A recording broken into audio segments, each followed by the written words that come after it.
কি হবে হেফজ পরে অযথা সময় ধরে যদি না করতে পারি ইয়তটাকে ভালো করে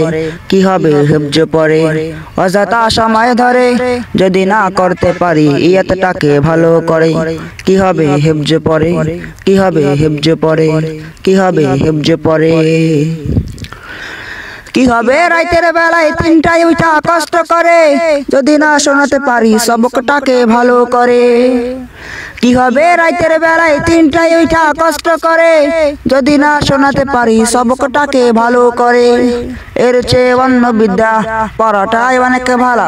এর চেয়ে অন্য বিদ্যা পড়াটাই অনেক ভালো কারণ হাই হেফজ খানাতে সকল মেধাই খাটে না রে কারণ হাই হেফজ খানাতে সকল মেধাই কাটে না রে কি হবে হেফজ পরে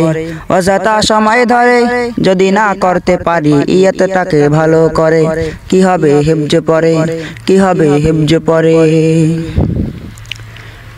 কি হবে 2 দিন পরে কোন রকম পাগড়ি নিয়ে যদি না রাখতে পারি এই বুকে ওই কুরআন খানে কি হবে 2 দিন পরে কোন রকম পাগড়ি নিয়ে যদি না রাখতে পারি এই বুকে ওই কুরআন খানে এটা ভাই হেফজ খানা যে কেউ টেকে না এটা ভাই হেফজ খানা যে কেউ টেকে না কথাগুলো ভালো লাগলে শেয়ার করবেন অন্যের কাছে কথাগুলো ভালো লাগলে শেয়ার করবেন অন্যের কাছে কি হবে হেফজ পরে অযথা সময় ধরে যদি না করতে পারি ইয়তটাকে ভালো করে কি হবে হেফজ পরে কি হবে হেফজ পরে কি হবে হেফজ পরে কি হবে হেফজ পরে